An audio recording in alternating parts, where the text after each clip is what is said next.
Have you ever heard the story of a rancher who was cornered? He was forced to fight for his life and help a fleeing Indian.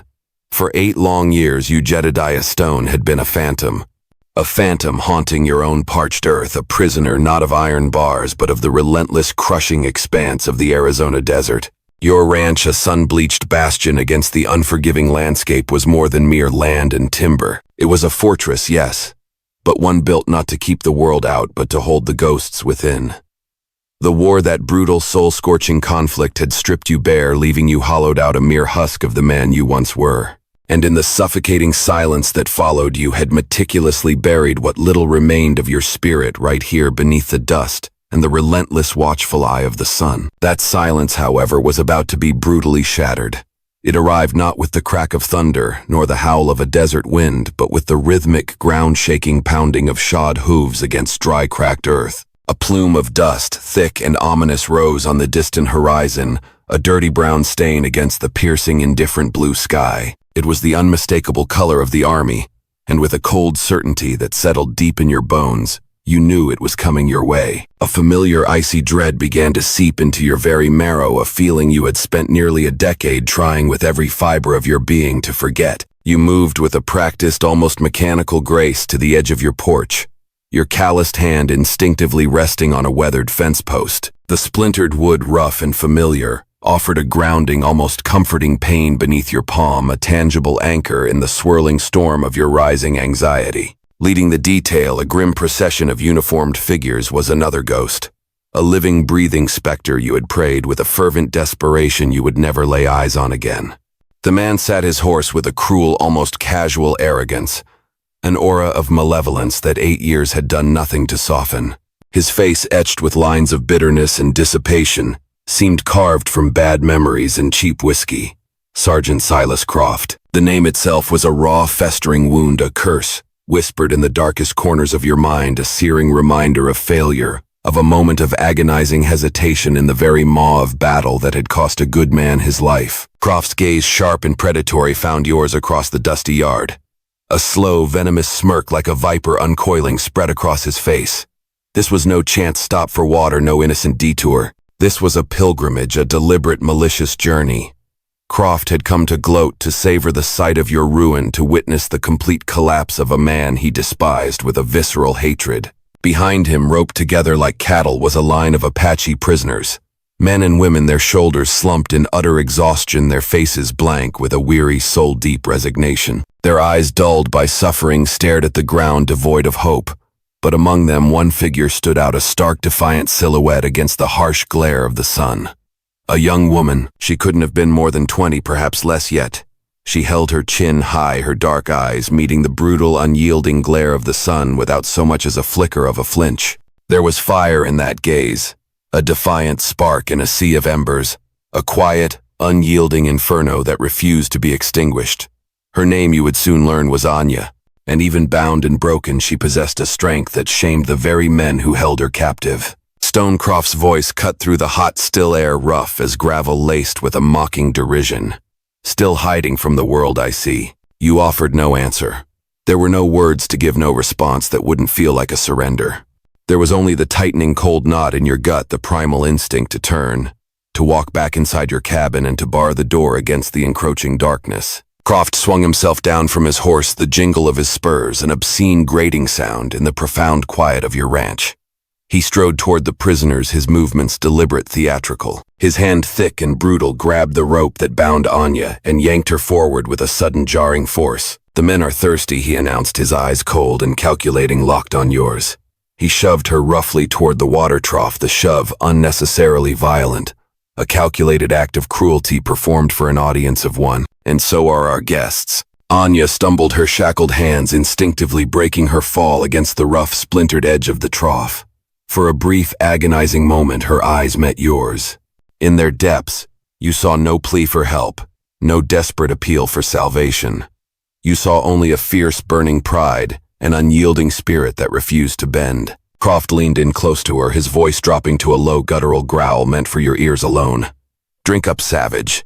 courtesy of a man who knows a thing or two about leaving people behind. The words hit you like a physical blow, a direct shot aimed with chilling precision at the oldest, deepest, most festering wound you carried. You could feel the sharp splinters of the fence post digging into your palm, a pain that mirrored the agony in your soul.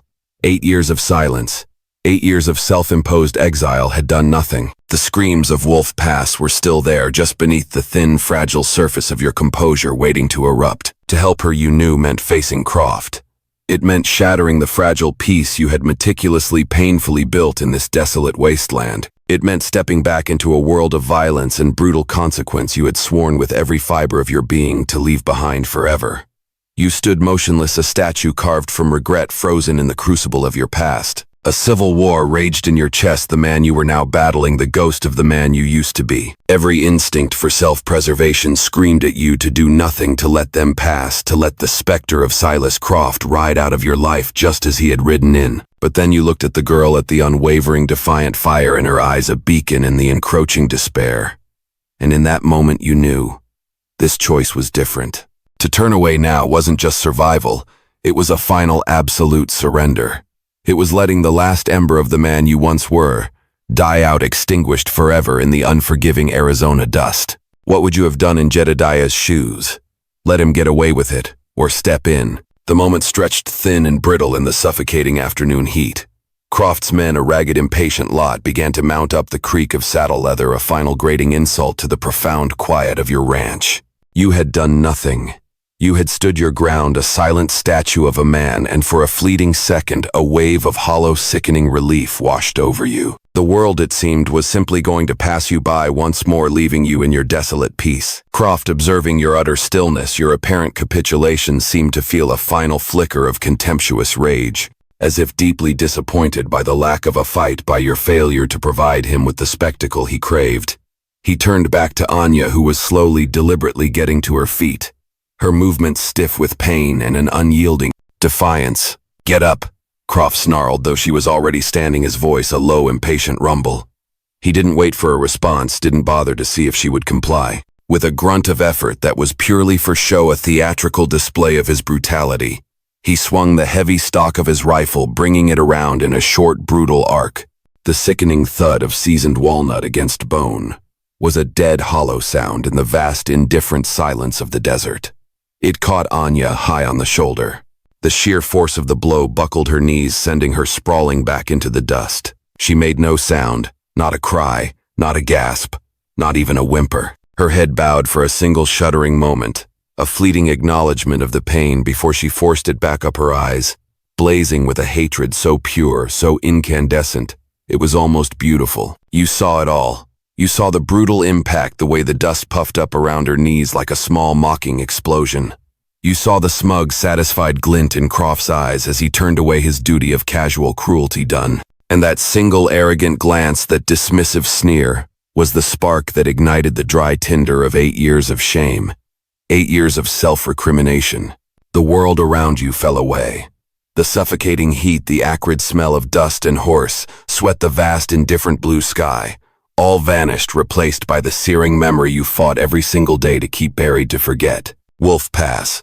The air had been thin and cold, smelling of pine and gunpowder, a scent that still haunted your nightmares. You could still see Private Miller's face, a boy of 19 from Ohio, who wrote letters to his mother every single week. His youthful innocence, a stark contrast to the grim reality of war. Miller was pinned down, a sniper's bullet having shattered the rock just inches from his head, showering him with deadly shrapnel. You had the shot. A clean line of sight to the ridge where the flash had come from, a perfect opportunity to eliminate the threat. You remembered the comforting weight of your own rifle, solid and familiar in your hands, an extension of your will. You remembered the crosshairs settling on a shadow between two jagged rocks, a fleeting glimpse of your target. But you had hesitated. For one fatal, agonizing second, a cold wave of doubt, insidious and paralyzing, had washed over you. Was it the right shadow? Were you absolutely sure? The fear of making a mistake, of revealing your own position, of drawing enemy fire, had frozen you, turning you into a statue of indecision. In that heartbeat of inaction, another shot had cracked through the cold mountain air, sharp and final. Miller's helmet had flown from his head, a grotesque, tumbling arc. and the boy had crumpled without a sound, his life extinguished in an instant. You had fired then a useless vengeful, shot into an empty ridge, a futile act of rage. You had killed no one. You had only announced your own failure, your own cowardice. You had stood over Miller's body, the boy's unseeing eyes staring up at a sky he would never see again. And the man Jedediah Stone used to be died right there beside him. Now standing in the scorching Arizona sun, you saw Miller's face superimposed over Anya's pain, a ghostly overlay of past and present suffering. You saw the same vulnerability, the same flicker of life about to be extinguished by casual, pointless violence. The shame hot and acidic rose in your throat, choking you, burning your very soul. It wasn't bravery that moved you in that moment. It wasn't a noble impulse, not a heroic surge of courage. It was a violent, desperate need not to be that man again. Not the man who hesitates, not the man who stands by, paralyzed by fear and doubt. You knew with a chilling certainty that you couldn't fight them head on. There were too many, and you were no longer the soldier you once were. Your skills dulled by years of disuse, your spirit fractured by trauma, but you would not continue to stand there and do nothing.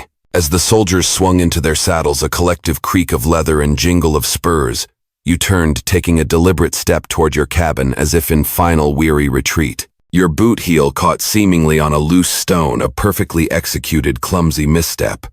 You stumbled forward, your body lurching with a convincing, almost comical lack of grace. Your arm shot out to catch your balance, a desperate flailing motion that sent your hand slamming with a satisfying thud into a large wooden bucket of water, resting precariously on a barrel. The world exploded into chaos. The bucket tipped, sending a sudden, unexpected cascade of water splashing onto the dry ground directly under Croft's horse. The stallion, a high-strung warhorse sensing the sudden panic, shrieked a high, terrified sound, rearing back on its hind legs with a furious, uncontrolled energy. Croft, caught completely off guard, cursed loudly, a string of vile epithets fighting the reins, his attention entirely consumed by the desperate struggle to control the terrified animal. The other soldiers' horses shied away, bumping into one another, their riders shouting in confusion and alarm, their military order dissolving into a cacophony of panicked cries. It was a brief, violent rupture in the rigid military order. A messy, unpredictable storm of hooves and leather and curses. It was only for a few precious seconds, but it was enough. Through the maelstrom of dust and panicked whinnies, your eyes found Anya. In that single critical moment of distraction, she had moved. She wasn't a girl anymore. She was a wraith, a creature of pure instinct, moving with a speed that defied belief. She had scooped up a shard of sharp-edged rock from the ground, a flash of movement, a desperate, frantic sawing motion against the ropes binding her wrists. The hemp, weakened by sweat and wear, gave way with a soft snap. Before any soldier could register what had happened, before their minds could process the impossible, she was up and running. She didn't run for the open plains where a horse could easily run her down, where she would be a helpless target. She ran for the jagged, treacherous maze of canyons and rock formations that bordered your property, a natural fortress. She moved with an innate, almost supernatural knowledge of the terrain, a flicker of brown and black that was there 1 second and gone the next, swallowed by the deep, hungry shadows of the rocks, as if the land itself had opened up to protect its own. Croft finally wrestled his horse under control, his face a mask of purple, contorted rage. After her, he bellowed, his voice cracking with fury, raw and guttural. A few soldiers spurred their horses toward the canyons, but they pulled up short at the edge, recognizing the futility of it, the suicidal nature of the pursuit. The sun was already bleeding into the western horizon, painting the sky in angry, violent shades of orange and red. The terrain was a death trap for a horse, a labyrinth of jagged rocks and hidden crevices, and the growing darkness made a pursuit on foot impossible for men who didn't know the land, who were strangers to its cruel secrets. "Damn you, Stone!" Croft screamed, his gaze venomous and burning, falling on you, who were now standing perfectly still beside the overturned bucket, your face a careful, unreadable blank. "This is on you. I'll be back for her. And I swear to God, I'll be back for you." The threat hung in the air, thick and poisonous, a chilling promise of future retribution. Then with a final, vicious curse, Croft yanked his horse's head around and led his men away, a disorganized and furious retreat into the encroaching twilight. Silence returned. It flowed back into the valley, heavier and more profound than before, a suffocating blanket. You stood alone, the cool evening air doing nothing to quell the raging fire in your chest, the turbulent storm in your soul. You could hear your own heart hammering against your ribs, a frantic drumbeat in the stillness. You looked at your hands, the hands that had spilled the water, the hands that had started this impossible chain of events. You looked at your cabin, the familiar lines of your home. It was no longer a sanctuary. It was a target. The seed of defiance had been planted not by courage, not by heroism, but by the searing, undeniable pain of shame. And as you looked toward the dark, yawning canyons where she had disappeared, swallowed by the shadows, you knew you had made a choice. You knew that she was wounded alone and being hunted, a fragile life against the vast indifference of the wilderness. You knew that you had traded a quick, brutal death for her for a slow, uncertain one in the wilderness. The walls of your ranch, once a comfort, a shield against the world, now felt like a cage, a prison of your own making. And you knew with a certainty that chilled you to the bone that a life was out there in the darkness, a fragile spark against the encroaching night. And its survival now rested entirely on whether you, Jedediah Stone, had the courage to finally step outside your own fence line, to abandon your self-imposed exile. Jedediah just made a choice there's no coming back from. Night fell quickly in the canyons, a deep star-dusted black that swallowed all light and sound, rendering the world a canvas of impenetrable shadows. You moved through it not as a trespasser, not as an intruder, but as a part of the darkness itself, a silent, almost spectral presence. You carried a lantern, but left it unlit, its feeble glow unnecessary. The moon, a cold silver sliver in the vast inky sky, was enough, casting just enough light to guide your way. The knowledge of this land was etched into your very mind, a part of your being. Every jagged rock and winding ravine, every hidden crevice and towering spire was a landmark in the lonely, intricate map of your solitude. You weren't tracking a person in the conventional sense. You were tracking pain, the faint, almost imperceptible signs of struggle and suffering. A dislodged pebble here, barely disturbed. A broken twig there, snapped with a fresh, sharp edge. A faint, almost imperceptible smear of darkness on the side of a pale boulder. Blood. You followed the silent, agonizing signs of her struggle. Your own breath, misting in the cooling air, your heart, a steady, heavy drum against your ribs, a relentless rhythm in the profound quiet. For hours you moved, climbing over ancient, weathered rock formations, pushing through thorny, unforgiving brush that tore at your clothes and scratched your skin. You thought you might have lost her trail a dozen times, that the vast, indifferent wilderness had already claimed her, swallowed her whole. But then, in the deep, sheltering shadow of a massive granite overhang, you found her. She was curled into a tight fetal ball, trying desperately to conserve what little warmth her body had left against the encroaching chill of the night. She looked impossibly small and fragile against the immense, unyielding stone, like a broken bird fallen from its nest, its wings shattered. Her breathing was shallow, ragged, a faint, desperate gasp for air. You knelt beside her, the rough fabric of your trousers scraping against the unforgiving rock. You reached out a hand, then hesitated, your fingers hovering just inches from her skin. You hadn't touched another human being in 8 long years, not a single soul. Easy now, you whispered, your voice raspy from disuse, a dry, unused sound. I'm not going to hurt you. She didn't stir, lost in the depths of her pain and exhaustion. Gently, with a tenderness that surprised even yourself, you brushed a strand of matted hair from her face. Her skin was cold to the touch, chilling your fingertips. You knew with absolute certainty that you had to get her back to the cabin. Leaving her here, exposed to the elements and the dangers of the night, would be a death sentence. With a care and gentleness you hadn't known, you still possessed. You scooped her into your arms. She was lighter than you expected. A feather-like burden of pain and defiance, a fragile life entrusted to your care. The journey back was slow and arduous, each step a deliberate effort. You moved with a measured, deliberate pace, shielding her body with your own from the sharp edges of rock and the clawing branches of the desert brush.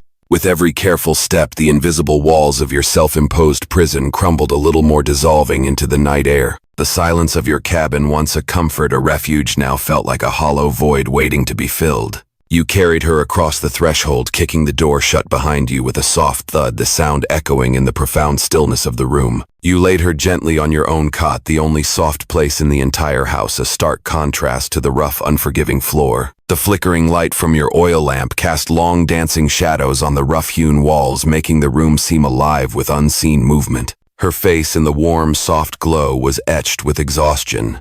But the fierce pride you had seen earlier was still there, slumbering just beneath the surface, a testament to her indomitable spirit. The wound on her shoulder was worse than you'd thought. Croft's rifle butt had broken the skin, and the gash was deep inflamed and crusted with dried blood and dirt. You set about your work with a quiet, practiced efficiency. You stoked the fire, coaxing the embers back to life-heated water in a tin pot, and tore clean strips from an old worn shirt. You were a rancher, not a doctor, but you had attended to enough wounded animals and enough of your own injuries to know what needed to be done, to understand the basic principles of healing. As you carefully cut away the torn fabric of her dress to get to the wound, a small pouch fashioned from soft-worn deerskin fell from inside her clothing and landed on the floor with a soft thud. You reached for it, intending to set it aside to keep it safe. But as your fingers brushed, the supple leather her hand shot out impossibly fast and clamped around your wrist. Her eyes flew open wide and wild, dilated with a mixture of fever and alarm. Her grip was surprisingly strong, the desperate, unyielding strength of someone protecting their very soul. No, she rasped the single word, a raw, painful sound torn from the depths of her exhaustion. All right, you said softly, holding your hands up in a gesture of peace, a silent promise. All right, I won't touch it. Her grip loosened, but her eyes, dark and bottomless in the lamplight, never left yours, watching your every movement with an intense, unwavering scrutiny. You went back to cleaning the wound, your movements slow and deliberate, letting her see every action before you made it, building a fragile bridge of trust. You worked in silence, dabbing at the torn flesh with a hot, wet cloth. She winced, her body tensing with pain, but she did not cry out, did not make a single sound. You saw the muscles in her jaw tighten, the sheer force of her will holding back any sound, any expression of her agony. You admired her for that. You admired her more than she could ever know. When you were done, you applied a salve of pine tar and herbs, a concoction you had learned from an old prospector, and bandaged the wound tightly, securing it with strips of cloth. You pulled a thick blanket over her and sat down in the lone wooden chair beside the cot, watching her breathe, a silent guardian in the flickering lamplight. An hour passed, then two. You didn't sleep. You simply watched, a vigilant sentinel in the night, your mind racing with the implications of her presence. Sometime before dawn, she woke again. The fever had lessened, the wildness in her eyes replaced by a weary, cautious intelligence. She looked at you, then at the clean bandage on her shoulder, then at the deerskin pouch which she had pulled onto her lap, her hand resting protectively on top of it. She pointed a finger at her chest. Anya, she said, her voice still rough but clearer, now stronger. Jedediah, you replied, your own name, sounding strange on your tongue, unfamiliar after so many years of silence. She looked around the sparse cabin, taking in every detail of your solitary existence. Then her eyes came back to you, holding a silent question. Why? Why had you helped her? Why bring her here to your sanctuary? You had no answer for her that wouldn't sound like a lie. No explanation that could truly capture the complex turmoil in your soul. You didn't fully understand it yourself. She seemed to sense your turmoil, your unspoken questions. Slowly, deliberately, she loosened the drawstring on the deerskin pouch. She tipped it forward, and into the palm of her other hand rolled a small collection of corn kernels. They were unlike any you had ever seen. Some were a deep midnight blue, others a fiery, vibrant red, some a speckled white like tiny constellations. They seemed to glow with an inner light in the dim cabin, radiating a profound significance. She held them out for you to see, her expression one of profound, almost sacred reverence. Her English was broken, pieced together from a few words and expressive gestures, but her meaning was as clear as the stars outside your window. Not gold, she said, shaking her head, dismissing the very idea of material wealth. She gestured toward the kernels, then placed her hand over her heart, the heart of the people. She made a motion with her hands like something growing from the earth, reaching for the sun. Then a sweeping gesture of a great fire consuming everything in its path. Croft. Fire. Village. She looked down at the kernels, her voice dropping to a whisper filled with an ancient sorrow. All that is left. For the new time.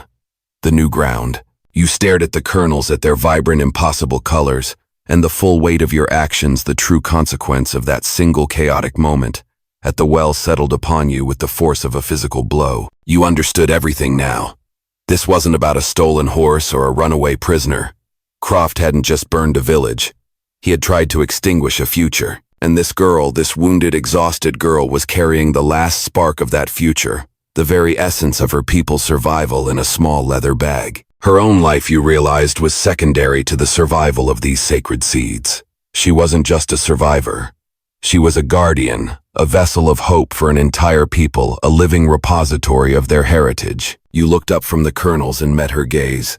The vast distance between you, the rancher, and the Apache, the white man, and the Native American, the silent, broken soldier, and the defiant guardian vanished. In her eyes, you saw a purpose so profound it humbled you, a dedication that shamed your years of self-pity.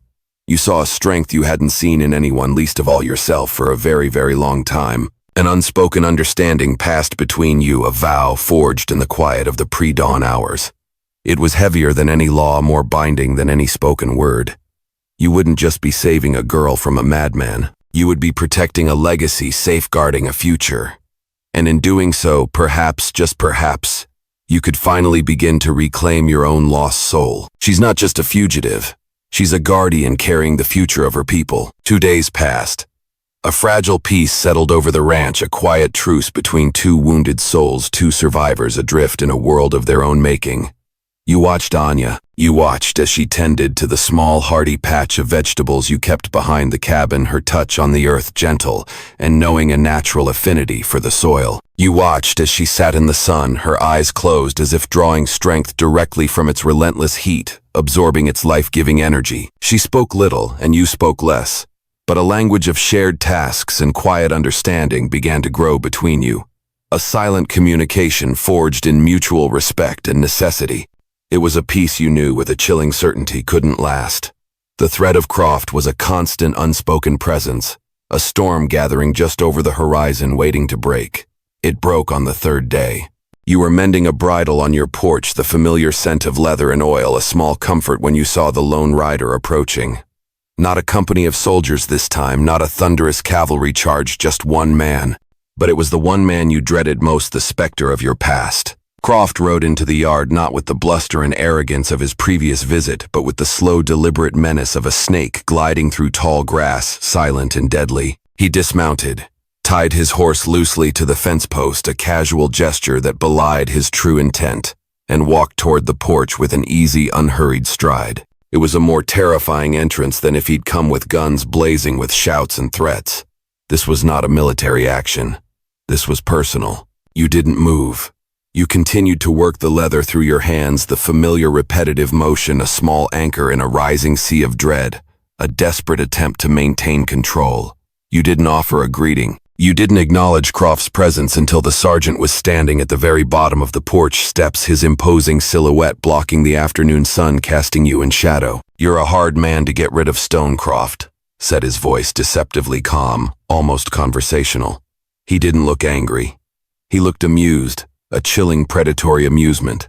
But then I always knew that. He climbed the steps, his boots thudding softly, and without invitation pulled up the other chair, sitting down opposite you, his movements fluid and unhurried. He leaned back, crossing his legs, the picture of a man paying a social call, a neighborly visit. His cold gray eyes scanned the cabin, lingered on the closed door, then settled back on you, a calculating, assessing gaze. He didn't ask about the girl. He knew better. He was here to hunt. And the first part of the hunt, he knew, was to wound the prey psychologically, to break their spirit before the kill. "Been thinking about the old days," Croft began, his voice dropping into a conspiratorial tone, a false intimacy. He pulled a cheap cigar from his tunic, bit off the end with a practiced snap, and spat it into the dust, a crude, dismissive gesture. "Funny the things a man remembers out here in all this quiet." You said nothing. You kept your eyes on your work, your knuckles white as you pulled the leather taut, your jaw clenched, refusing to give him any satisfaction. Croft lit his cigar, taking his time drawing out the moment, letting the silence stretch and curdle, becoming thick with unspoken tension. "Remember Wolf Pass," he said finally, the words sliding out like smoke, insidious and suffocating. The bridle slipped in your hands, falling to the porch floor with a soft thud. Your heart gave a single painful lurch, a violent spasm in your chest. You had known this was coming. You had known Croft would use that memory, the sharpest and most poisoned arrow in his quiver, to pierce your defenses. "Remember Private Miller Croft," continued his voice, soft now, almost sympathetic, which made it all the more cruel, all the more effective. "Skinny kid from Ohio, cried the first time he saw a man die." He paused, letting the words sink and twisting the knife deeper into your soul. You were supposed to be watching his back. You had the high ground. "The best shot in the company," they used to say. He paused again, allowing the silence to amplify the accusation. "You had a clean shot, Stone. I saw it. We all saw it. But you hesitated. Just for a second, and a second was all it took. You could feel the cold sweat beating on your forehead, trickling down your temples. The memory was no longer a memory. It was happening all over again, vivid and terrifying. The cold mountain air, the acrid smell of gunpowder, the sight of Miller's lifeless eyes staring up at the indifferent sky. It was all there, suffocating you, drowning you in a wave of guilt. Croft's voice was the serpent in your own private Eden of misery, whispering temptations, twisting truths. "She's just another stray stone, Croft," said his voice, shifting, becoming pragmatic, dismissive. "A savage. She's not worth it. She's not worth another ghost at your table." He leaned forward, the mask of civility dropping completely, revealing the raw, ugly thing beneath the pure, unadulterated malice. "Give her up. No one has to know you helped her. I'll make sure of it. We can forget this whole thing. Don't make the same mistake twice. Don't let another one die because you couldn't act." It was a masterfully cruel attack, a psychological assault designed to break your spirit.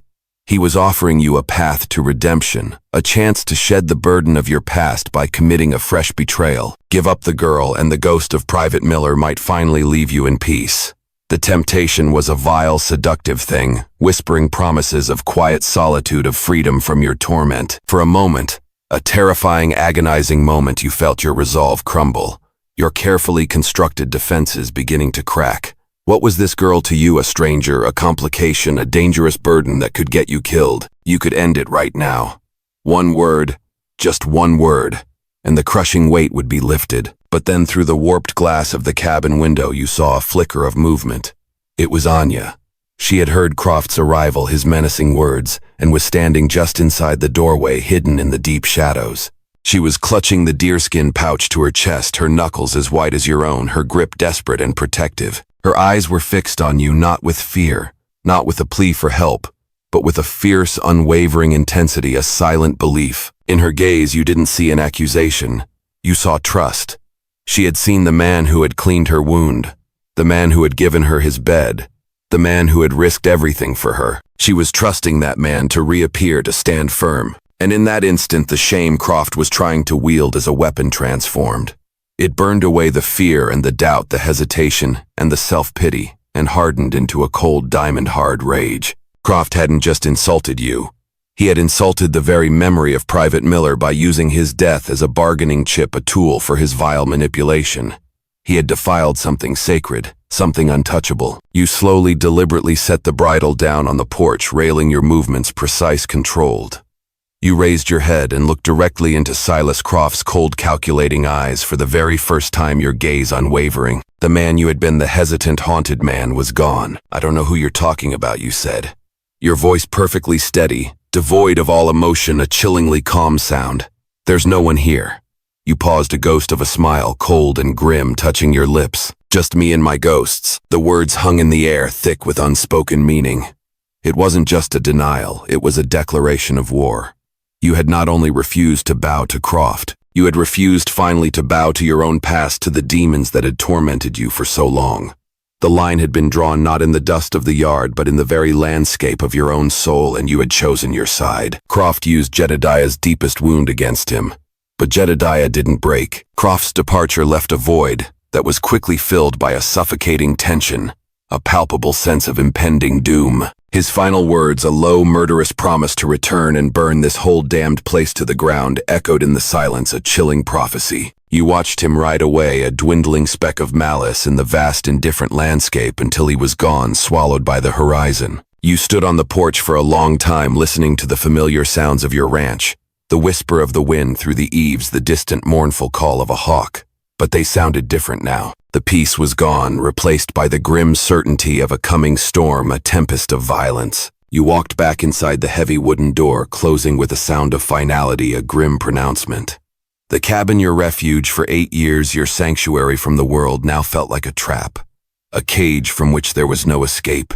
Your lie, your defiant declaration, had been a momentary victory, a small act of rebellion, but it was a flimsy dam against the raging river of violence Croft was sure to unleash. You began to pace the short length of the room, your boots echoing on the floorboards, a restless rhythm in the stillness. Your mind raced, cycling through impossible options, desperate scenarios. You could run, You and the girl could disappear into the vast, unforgiving wilderness. But Croft knew this country, its every secret, its every hidden path. He would hunt you relentlessly, mercilessly, and a wounded girl couldn't run forever. You could stay and fight, but it would be one man against a company of soldiers, a suicidal stand. It was not a fight. It was a slaughter. You were trapped, cornered by your own act of decency, by your inability to turn away. Despair, a cold and familiar companion, began to settle over you, a suffocating blanket. You were so lost in your own bleak thoughts, so consumed by your internal torment, that you didn't hear her approach. Your enemy, a quiet voice said from the shadows, cutting through your despair like a sharp blade. You stopped pacing and turned. Anya had stepped out from the darkened corner where she had been resting, a silent, almost ethereal presence. She stood straight, her bandaged shoulder a stark white against her dark clothing, a testament to your care. Her eyes were clear and sharp, holding a startling intelligence, a profound understanding. He does not use his strength, she continued, her English careful pieced together, but potent, imbued with a deep wisdom. He uses words to break you. From the inside, you stared at her, taken aback by her profound perception. She had not only heard the entire conversation, every insidious word, but she had understood its venomous subtext, its psychological brutality. She had understood the true nature of Croft's attack better than you yourself had in that moment of raw emotion. She saw the war raging inside you, the battle between your past and your present. You gave a slow, weary nod, acknowledging the painful truth. He knows where to aim. Anya took a step closer, her movements deliberate, purposeful. The dynamic between you had shifted subtly but profoundly. She was no longer just a victim you were protecting, a burden you had taken on. She was an ally, assessing the battlefield alongside you, a partner in this desperate struggle. The white man's law, she said, her brow furrowing in concentration, as she searched for the right words for the precise concept. It is strong. Sometimes you answered gruffly, a bitter laugh escaping your lips. Most times it's just words on paper. But soldiers, they must listen. You understood her unspoken question, her subtle probing. She pressed on, her gaze unwavering. There is a binding, a tie, that their law must honor. A tie that makes one person part of another. You understood what she was asking, what she was suggesting. It was a question so simple, so direct, yet so audacious, that it cut through all your complex fears, all your desperate calculations. Was there a legal bond that even a man like Croft, a man devoid of honor, would be forced to respect? An idea insane and brilliant, all at once ignited in your mind, a desperate spark in the encroaching darkness. It was a desperate long shot, a gamble against a stacked deck, a Hail Mary pass. But it was more than you'd had a moment ago. It was a plan. You opened your mouth to explain, to voice the incredible proposition, but you didn't have to. Anya's dark eyes were locked on yours, and you could see that she had followed your train of thought, that she had arrived at the same impossible conclusion, the same desperate solution. She had not asked an idle question. She had been leading you subtly, patiently to the only answer. If I am your wife, she stated the words, spoken not as a question but as a strategic gambit, a bold declaration. What can he do then? The air left your lungs, a sudden sharp gasp. To hear the idea spoken aloud, to give it form and voice, made it real, solid, and terrifyingly audacious. You looked at her, truly looked at her, seeing her not just as a wounded girl but as the formidable woman she was. The exhaustion was still there, etched in the fine lines around her eyes, but it was overshadowed by a formidable strength, a fierce, unyielding resolve. This was not a helpless girl begging for salvation. This was a leader, a strategist who had lost everything but her indomitable will to survive, and was now proposing the most radical, the most desperate of alliances. You know what you're saying? You asked, your voice low and hoarse, barely a whisper. You had to be sure she understood the weight of it, the pretense they would have to live, the profound implications of such a bond. She met your gaze without flinching, her eyes steady and clear. Her hand instinctively went to the deerskin pouch at her side, a silent affirmation of her purpose. I know, she said, her voice firm, unwavering. This is not about the heart. She gestured between the two of you, dismissing any notion of romantic love. This is about survival. It is about this. She patted the pouch, her touch reverent. The future, a white man's law, to protect an Apache future. It was the most unsentimental, pragmatic proposal you had ever heard. It was not born of affection or loneliness, not of desire or passion. It was a weapon forged in desperation, a shield crafted from necessity. You thought of the ring you kept in a small wooden box, the simple gold band that had belonged to your real wife, the woman you had loved with, every fiber of your being. A wave of guilt and sorrow, sharp and bitter, washed over you. This felt like a betrayal of that sacred memory, a desecration of your past. But then you looked at Anya, at the unwavering trust and fierce resolve in her eyes. You thought of Private Miller, of the agonizing cost of hesitation, of the unbearable burden of inaction. Protecting her, protecting the future she carried in that small pouch, felt like the only way to truly honor the ghosts of your past, to finally atone for your failures. It was not a betrayal, you realized. It was a continuation. The decision was made not out of pity, but out of a shared mutual need.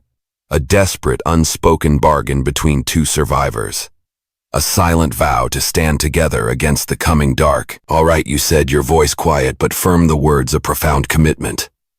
All right. There was no time for a preacher. No time for a journey to the nearest town with a justice of the peace.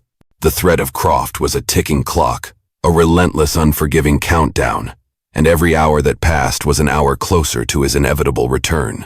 Your ceremony would be its own thing. A quiet, desperate act of defiance witnessed only by the ghosts in the rafters and the vast, indifferent desert outside. The law you knew required proof, a believable story. The rest was just details, mere formalities. Night had fallen, a deep, velvety blackness. You lit a second lantern, its warm, flickering glow filling the small cabin, making it feel almost sacred, almost consecrated.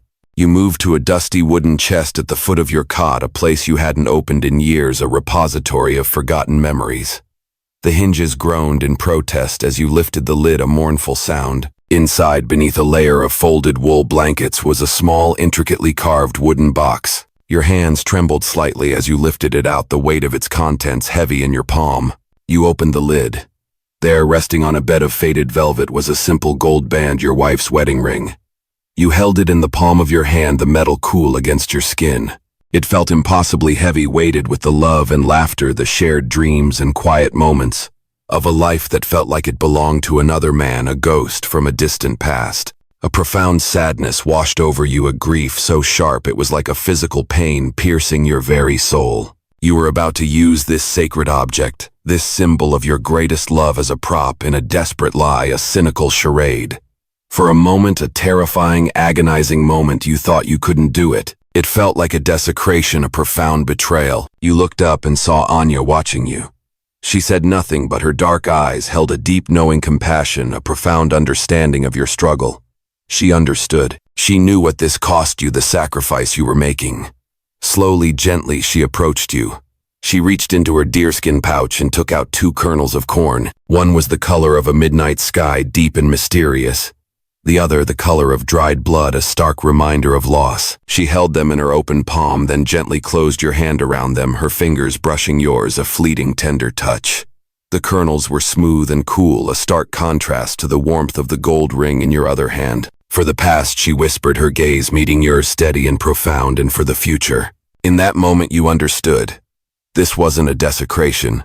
It was an honoring. You were not replacing a memory, but joining one to another, weaving them into a new tapestry. This act was not about forgetting your wife, but about finally living up to the man she had believed you to be, the man you had failed to be at Wolf Pass. It was a union of 2 worlds, 2 disparate paths converging. A vow witnessed by the spirits of your past and the hopes of her future. The grief in your chest didn't vanish, but it made room for something else. A grim, unwavering resolve, a quiet determination. You stood up, facing her in the center of the small cabin, the flickering lamplight casting long, dancing shadows around you. You took a deep breath, steadying yourself. You held up the ring. The gold caught the lamplight, a circle of pure, unwavering light in the surrounding shadows. You looked into her eyes, seeing not just a stranger, but a partner, a beacon of hope. And you began to speak the vows you had said once before, long ago, the words dredged up from a deep well of memory, dusty and forgotten. I, Jedediah Stone. You never finished the sentence. The front door didn't just open. It exploded inward, ripped from its leather hinges by a single violent kick. The sound was like a gunshot, shattering the sacred quiet of the room, echoing with brutal finality. Framed in the dark doorway, a menacing silhouette against the moonlit night, stood Silas Croft. A triumphant predatory smirk was plastered on his face, a mask of pure malice. Behind him, the ominous shapes of at least a half-dozen soldiers fanned out their rifles, glinting in the faint light. The metallic click of their rifles being cocked echoed in the sudden ringing silence, a chilling symphony of impending violence. You were caught. Not hiding a fugitive, not preparing for a fight, but caught in the middle of the most intimate, sacred moment. Your quiet ceremony turned into a stage for Croft's brutal theater, a grotesque parody of a wedding. Instinct took over, primal and immediate. In a single fluid motion, you pushed Anya behind you, shielding her with your body, a human barrier against the encroaching danger. You stood between her and the muzzles of the rifles, your hands open at your sides, unarmed, vulnerable, but your stance was defiant, unyielding. You were a wall. You would not be moved. "Get out of my house, Croft," you said, your voice low and dangerous, vibrating with a cold fury that surprised even yourself. Croft laughed, a harsh, ugly sound that filled the small space, mocking your defiance. He stepped inside, his boots crunching on the splintered wood of the broken door, each step a deliberate invasion. "Your house," he sneered, his eyes glinting with contempt. "I don't think so. This is a crime scene. You're harboring a fugitive, a murderer." He gestured with his pistol toward Anya, a dismissive flick of his wrist. "And that makes you an accomplice, Stone. A traitor." You stood your ground, unmoving. You could feel Anya's presence behind you, a small spot of warmth against your back, a fragile life depending on you. You felt the weight of the corn kernels still clutched in one hand, the cold metal of the ring in the other. You had your purpose. "She is not a fugitive," you said, your voice ringing with a conviction you hadn't known. You possessed a newfound strength. "She is my wife." The smirk on Croft's face faltered for a fraction of a second, replaced by a flicker of genuine confusion, a momentary break in his predatory composure. He looked from your determined face to the girl hiding behind you, then back again, his mind struggling to process the impossible claim. Then he threw his head back and roared with laughter, a sound of pure disbelieving mockery, loud and grating. His wife, he bellowed to his men, his voice dripping with scorn. "Did you hear that old Stone finally got so lonely he decided to marry a savage? Did you have a real ceremony, Stone, or did you just grunt at each other over a fire?" The soldiers behind him chuckled nervously, their rifles still trained on you, their amusement tempered by the palpable tension. "It doesn't matter what you think," you said, your voice cutting through the laughter like a sharp blade, cold and precise. "She is my wife under the law, and she is on my property. That puts her under my protection. You have no authority here." Croft's laughter dyed his face, hardening into a mask of pure, unadulterated malice. He took another step forward, closing the distance between you, his pistol leveled directly at your chest, its dark muzzle a chilling void. The air grew thick, heavy with the smell of ozone and impending violence, crackling with suppressed energy. The standoff was no longer about words or laws, about legalities or technicalities. It had been stripped down to its rawest, most brutal form. "A piece of paper won't stop a bullet." Stonecroft hissed, his voice a low, venomous whisper filled with a chilling certainty. "You had your chance to walk away. You had your chance to be the man who hesitates, but you just couldn't help yourself." His eyes were cold and dead, twin pits of darkness devoid of any humanity. "Now you die with her." They were caught in the middle of their ceremony. "It's all come down to this." Croft's threat hung in the air, thick and final, a chilling pronouncement of your impending doom. But he had made a classic military blunder. He had underestimated his enemy, and he had chosen the wrong battlefield. This wasn't a town street or an open plain, a place where his numbers and firepower would guarantee victory. This was Jedediah Stone's land. Every shadow, every jagged rock, every subtle dip in the terrain was an old friend to you. A familiar ally and a deadly enemy to strangers. Before Croft could tighten his finger on the trigger, before he could unleash the fatal shot, you moved. You didn't lunge for the pistol, a futile, suicidal gesture. You kicked out, not at Croft, but at the leg of the heavy wooden table beside you. The table, laden with a few tin plates and a half-eaten loaf of bread, crashed over with a deafening clatter, its contents scattering across the floor, creating a sudden, jarring distraction. In the same fluid, instantaneous motion, you threw yourself sideways, grabbing the single lit lantern and hurling it toward the far corner of the cabin. It shattered against the wall with a sharp crack, the oil igniting with a whoosh that plunged the room into a chaos of roaring flame and deep, disorienting shadow. The soldiers, momentarily blinded by the sudden flash and disoriented by the abrupt darkness, hesitated, their training momentarily overridden by shock. That hesitation was a fatal gift. From the darkness came the deafening crack of your own rifle, which you had snatched from its mounts above the fireplace, in a blur of motion. You didn't aim to kill. You aimed for the second lantern hanging by the door, shattering it with a precise shot and casting the yard outside into near-total blackness, plunging the entire scene into chaotic obscurity. Panic erupted. The soldiers, expecting a cornered old man, a helpless victim, found themselves in a dark, burning room fighting shadows. Outside, the remaining soldiers scrambled back through the broken doorway, their training kicking in, trying to regain some semblance of order.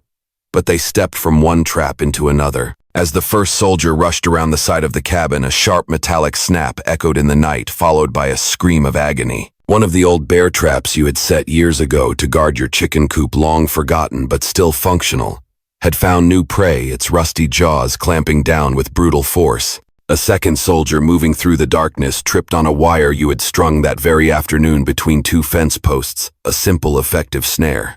He went down hard, his rifle clattering uselessly on the rocks, his cries of pain adding to the growing cacophony. This was not a gunfight. This was a hunt, and the roles had been brutally reversed. You used the cabin as your fortress, firing sporadically from different windows, never staying in one place for more than a second, a phantom in the smoke and shadows.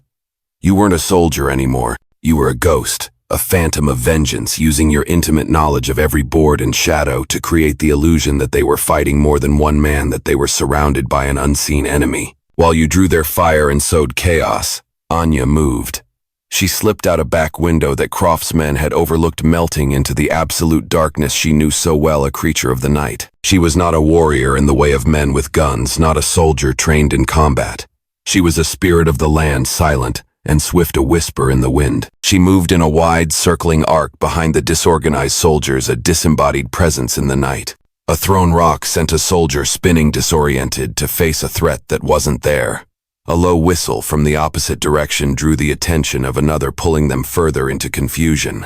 She was a phantom, turning their numbers against them, making them jump at shadows, making them doubt their own senses, their own sanity. They were fighting two wars, one against the rifle in the cabin, and another against the unnerving, invisible presence that surrounded them, picking them apart. Croft saw his control slipping away, his men becoming a disorganized, frightened mob, their discipline shattered.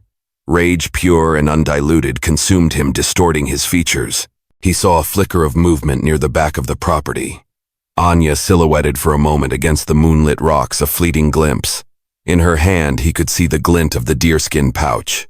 The prize. "She's getting away," he yelled, his voice raw, hoarse with fury. He abandoned all pretense of command, all military discipline. This was no longer about his men or his orders.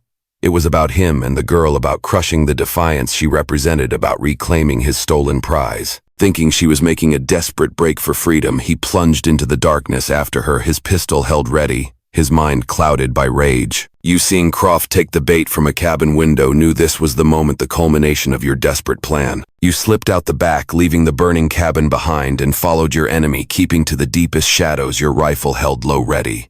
Anya was a masterful guide. She led Croft on a desperate, winding chase away from the ranch and deep into the labyrinth of canyons. She seemed to stumble, to almost fall, always staying just within his sight, a perfect lure drawing the predator deeper into the trap. Croft, his lungs burning and his mind clouded with fury, didn't notice the canyon walls closing and becoming narrower, more oppressive. He didn't notice the subtle shift in the terrain, the way the path grew narrower, the rock faces steeper looming over him. He saw only the girl and the prize she carried, his vision narrowed by his obsession. He finally cornered her at the back of a narrow box canyon. A sheer, impassable wall of rock rose up behind her, blocking all escape, a natural prison. He advanced on her, a triumphant, ugly sneer on his face, raising his pistol for the final shot. Nowhere left to run, savage, he panted, his breath ragged. Anya didn't answer. She simply looked up, her gaze steady and unwavering. Croft, confused by her lack of fear, followed her gaze. High above him on the rim of the canyon, a dark figure stood silhouetted against the starry sky, a grim sentinel. It was you, Jedediah. You were standing next to a large, precariously balanced pile of rocks in deadfall, a natural feature of the canyon that had been waiting for centuries for a purpose, for this very moment. You met Croft's wide, disbelieving eyes, seeing the dawning horror in their depths. You gave a slight, almost imperceptible nod, a silent acknowledgement of your victory. Then, with a grunt of effort, you put your shoulder into the pile and pushed. It started with a few small stones, then a cascade. A river of rock and splintered wood poured down the canyon wall, thundering with increasing force. It wasn't a massive crushing landslide, not a random act of nature. It was a calculated strategic blow. The rocks thundered down not on top of Croft but in front of him, completely sealing the narrow entrance to the box canyon he had so eagerly entered, trapping him within its unforgiving walls. The last boulder settled with a deep final boom that echoed through the night, a sound of absolute finality. Silence. The battle was over. It had not been won with a final heroic gunshot, but with the quiet wisdom of the land. It had been won by a forgotten bear trap, a length of wire, and a deep intimate knowledge of stone and shadow. It had been won by a perfect unspoken partnership between two people who had chosen to stand together, to fight for a shared future. Croft was not dead. He was defeated. He was trapped. A prisoner of the very earth he had sought to conquer, a victim of his own arrogance. The hunter had become the prey. A brilliant trap sprung with perfect timing. Dawn broke, painting the eastern sky in soft ethereal shades of gray, and rose a gentle promise of a new day.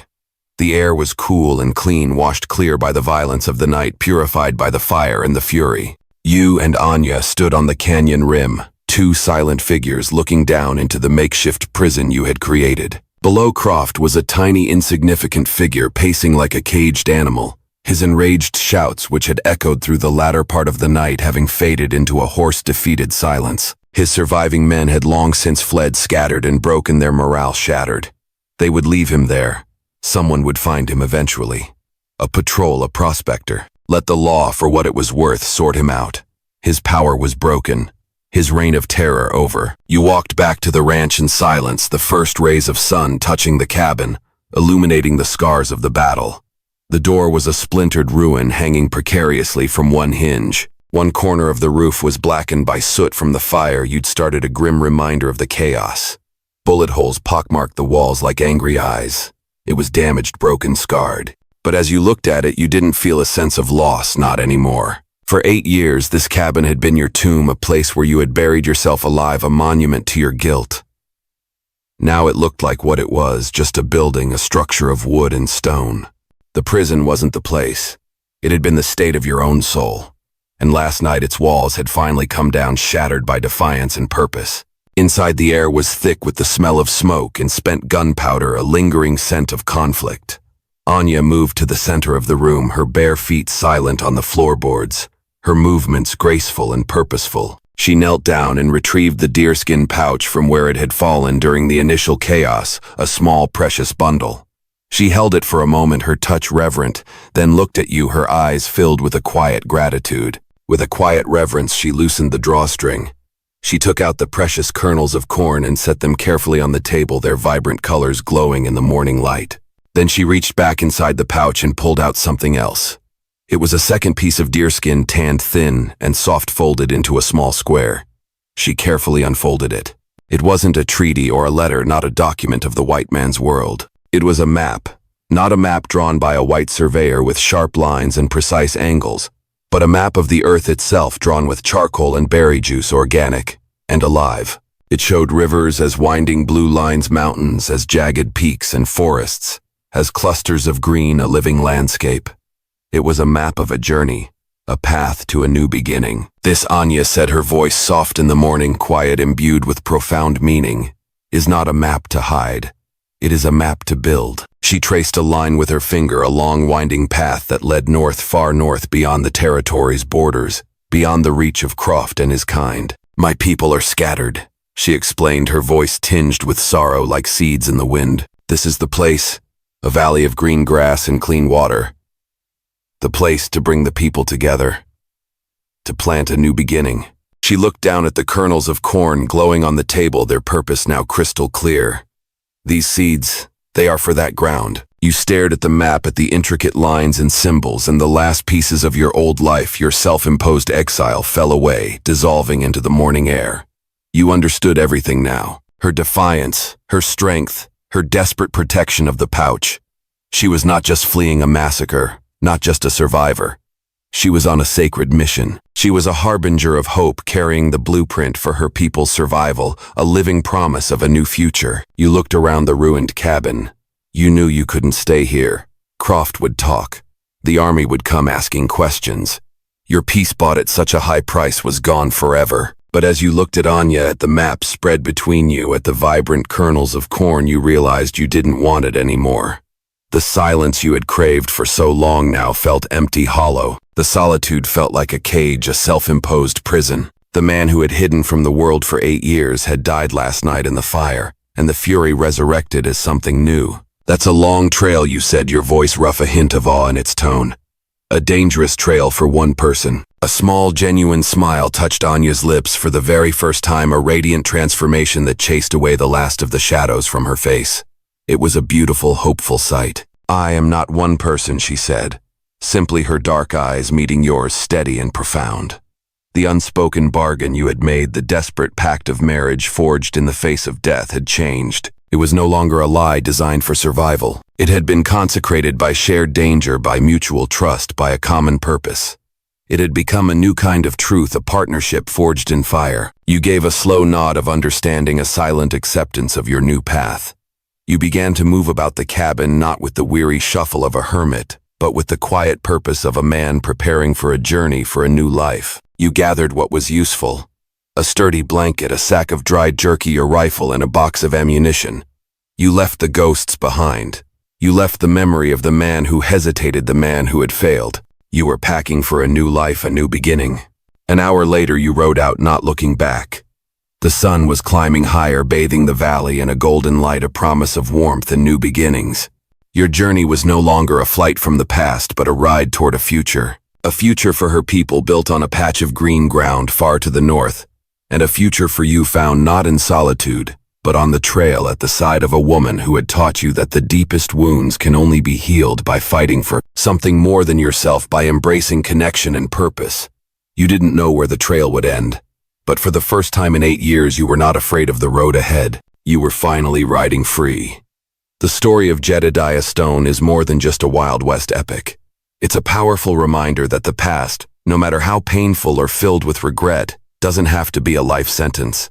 For 8 long years, Jedediah locked himself away in silence and guilt. But it was a single act of courage, protecting a young girl, carrying the future of her people, that gave him a second chance at life. The deepest lesson here is simple but profound: redemption doesn't come from running away from your past, but from facing it, from standing up for what's right, even when it costs you everything. For older audiences, it's a reminder that it's never too late to rediscover purpose, to show compassion, or to reconnect with the world. True courage isn't always about drawing a gun. It's about opening your heart again, choosing hope over despair, and finding the strength to act even when you feel like you have nothing left. This tale speaks not just to the grit of the frontier, but to the resilience of the human spirit at any age, under any sky. Enjoying these epic Wild West stories?